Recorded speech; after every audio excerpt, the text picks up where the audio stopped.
Vietnam was, for a century or more, a colony of France, and it was known as Indochina.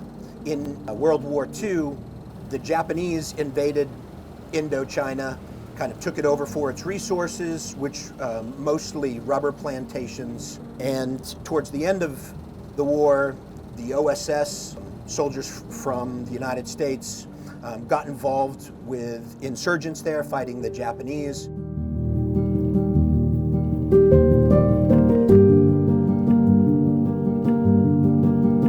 And so right now we're at the gravesite of the Honorable Colin Powell.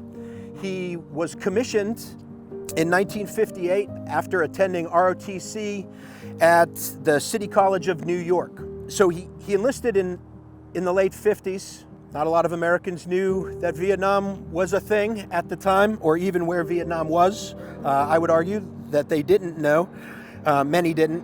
And ultimately, he ended up doing 2 tours of duty in Vietnam.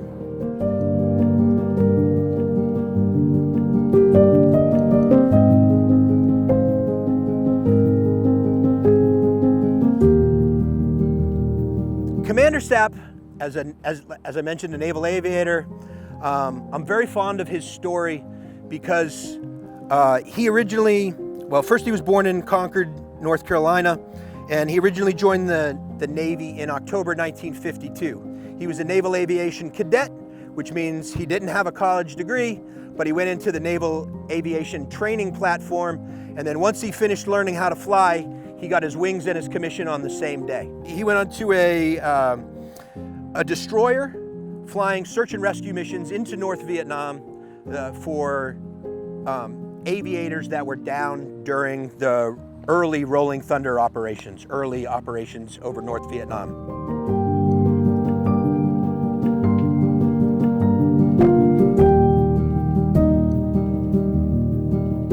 So our next stop is going to be the Vietnam Helicopter Pilot Association Memorial.